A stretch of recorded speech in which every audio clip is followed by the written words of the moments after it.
I stared at my phone screen reading the group chat message for the third time. The family WhatsApp group, appropriately named Walker Family Updates by my mother, was buzzing with activity on this Thursday afternoon.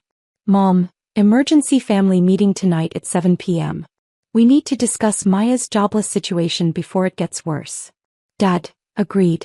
This has gone on long enough. Brother Jason, finally. Someone needs to talk sense into her. Sister-in-law Karen, we're just concerned about her future. I was sitting in my corner office on the 47th floor of the Meridian Tower, overlooking the city skyline, wearing a tailored Armani blazer and reviewing quarterly reports for my investment portfolio. The irony wasn't lost on me. For the past 3 years, my family had believed I was unemployed, living off savings and struggling to find direction. What they didn't know was that I was Maya Walker, founder and CEO of Phoenix Capital Group, one of the fastest-growing investment firms on the West Coast. My fingers hovered over the keyboard, ready to type my usual diplomatic response when my office phone rang. Ms. Walker, this is Rebecca from the boardroom. The board members are assembled and ready for your acquisition announcement regarding the Hartwell Industries deal. I glanced at the time, 4:47 p.m. The family meeting was in just over 2 hours. Perfect timing, Rebecca. Tell them I'll be right there. I paused, looking at the group chat still open on my phone. Actually, can you patch this call through to my mobile? I'd like to take it on speaker. Of course, ma'am. As I walked toward the boardroom, my phone lit up with Rebecca's call. I had a sudden impulse, one that had been building for 3 years of family interventions, concerned phone calls and not-so-subtle hints about getting my life together. I answered the call and immediately put it on speaker. Ms. Walker, Rebecca's voice came through clearly. The board is ready to discuss the Hartwell Industries acquisition. The $2.8 billion deal is finalized and they're waiting for your announcement to the press. I held the phone closer to the group chat and typed, "Actually, I'm in the middle of something important. Can you give me just a moment?" Then I opened the family group chat and began typing while Rebecca's voice continued in the background. Me, about tonight's meeting, I might be a few minutes late. Work is getting busy. The responses came immediately. Jason, work? What work? You've been unemployed for months. Mom, Maya, sweetie, we've talked about this. You can't keep pretending you have a job. Karen, it's okay to admit when you need help. That's when I made the decision that would change everything. I typed, "You're right. I think it's time we talked about my work situation. Actually, let me share something with you right now." I held the phone closer to my face and said loudly, "Rebecca, I'm sorry for the delay. Please continue with the board update." Rebecca's professional voice filled my office. "Of course, Ms. Walker. As I was saying, the board has approved the Hartwell Industries acquisition for $2.8 billion. This will make Phoenix Capital Group the third largest investment firm in the region. The press conference is scheduled for tomorrow morning to announce your company's latest expansion." I watched the 3 dots appear and disappear in the group chat as my family members started and stopped typing responses. Finally, Mom broke the silence. "Maya, whose phone call is that?" "Me, that's my assistant, Rebecca. She's updating me on some work matters." "Dad, Maya, this isn't funny. Stop playing games." I took a deep breath and typed, "I'm not playing games. Rebecca, can you please confirm my full title for the board minutes?" "Certainly, Ms. Walker. Maya Walker, founder and chief executive officer of Phoenix Capital Group, with current assets under management totaling $4.7 billion. The group chat went completely silent. I waited 30 seconds, then typed, "So about that emergency meeting to discuss my jobless situation?" My phone immediately started ringing. Mom's name flashed on the screen. I answered but didn't put away the group chat. "Hi, Mom. Maya Elizabeth Walker, what in the world is going on? Did we just hear someone say you manage $4 billion? $4.7 billion, actually. And yes, you did. But you said you were between jobs. You said you were figuring things out."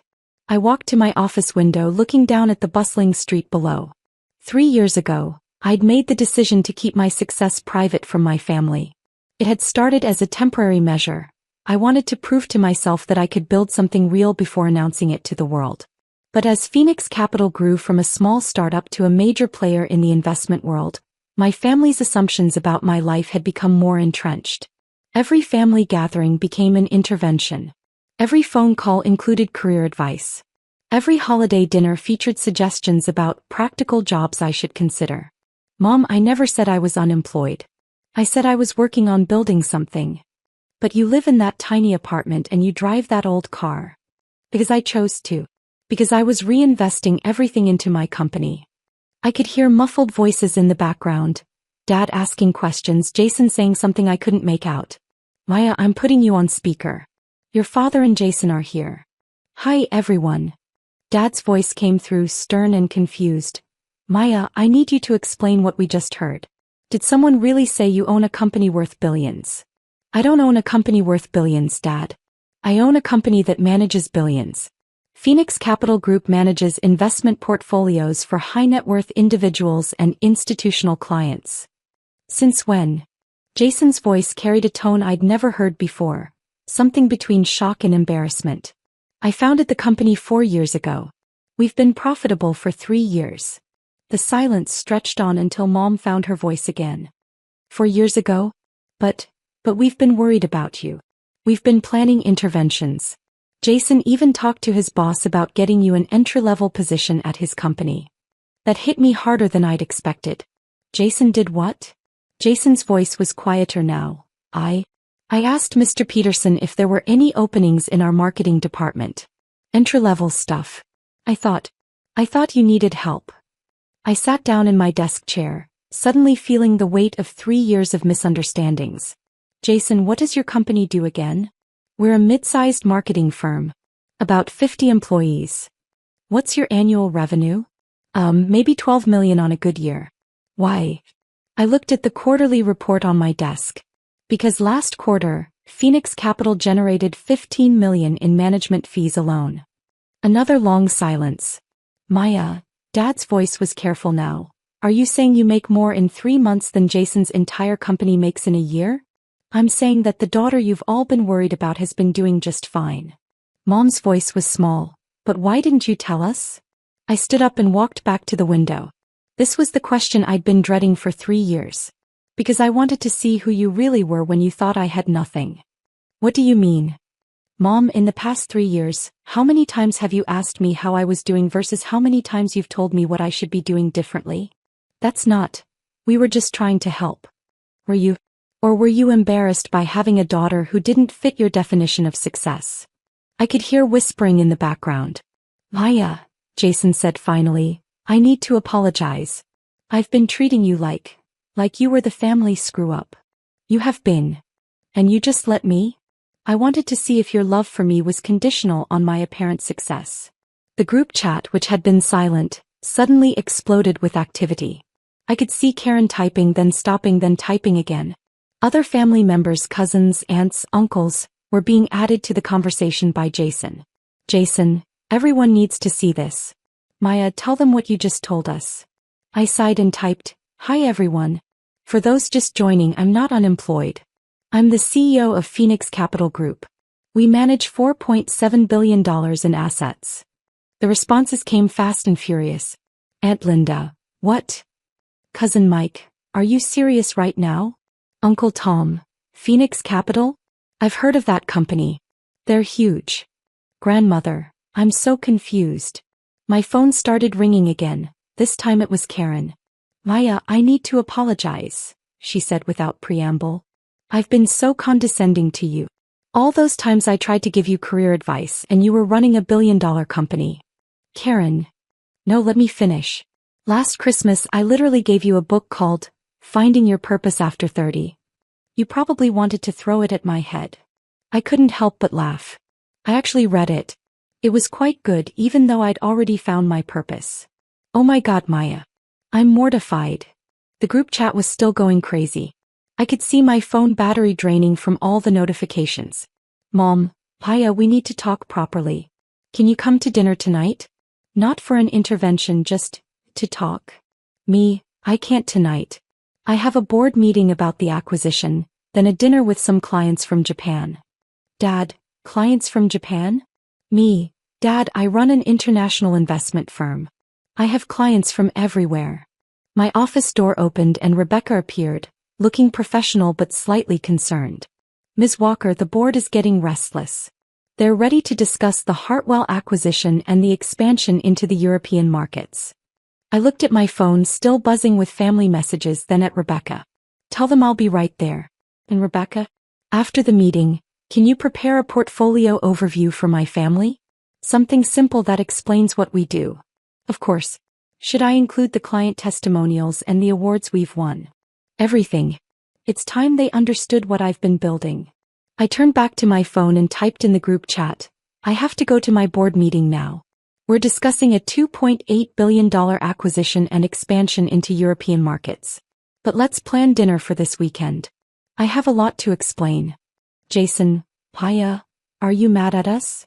I thought about that question. Was I mad? Hurt? Disappointed? Me, I'm not mad. I'm sad that it took this long for you to see me as I really am. But I'm hopeful that we can build something better from here. Mom, we love you, sweetheart. Successful or not, we love you. Me, I know you do. And I love you too. But loving someone means believing in them even when you don't understand their path. I put my phone in my purse and walked toward the boardroom. As I passed Rebecca's desk, she handed me a folder. The Hartwell acquisition details, ma'am. And I took the liberty of preparing a family-friendly explanation of Phoenix Capital Group. I thought you might need it. Rebecca, you're invaluable. Thank you, ma'am. Oh, and your mother called the main line while you were on your mobile. She wanted to know if Phoenix Capital Group was really your company. I confirmed that you are indeed our founder and CEO. I paused at the boardroom door. What did she say to that? She said, and I quote, "My daughter is a genius and I've been an idiot." I smiled. Maybe this conversation had been exactly what we all needed. The boardroom was filled with 12 of the most successful business leaders in the region. As I took my seat at the head of the mahogany table, I thought about the contrast between this room and my family's living room, where they'd been planning an intervention for their unemployed daughter. Good afternoon, everyone. I apologize for the delay. Let's discuss the Hartwell acquisition. For the next 2 hours, we went through financial projections, market analysis, and strategic planning. The acquisition would expand Phoenix Capital's reach into 3 new markets and add over 200 high-net-worth clients to our portfolio.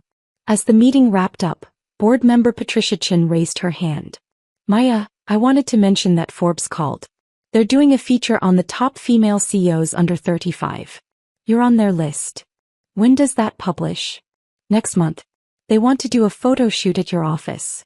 I thought about my family seeing my face on the cover of Forbes. The same family who'd been planning to stage an intervention about my career prospects. That sounds fine. Just coordinate with Rebecca. After the board meeting, I had dinner with the Japanese clients, the Tanaka Group, who were interested in investing $500 million with Phoenix Capital. The dinner went well, and by the time I got home to my tiny apartment, which was actually a modest 2-bedroom I'd chosen specifically to maintain my cover, it was nearly 11 p.m. I opened the family group chat to find 127 new messages. Scrolling through them was like watching my family's understanding of me evolve in real time. The messages had gone from shock to embarrassment to pride to excitement to a million questions about my business. Aunt Linda.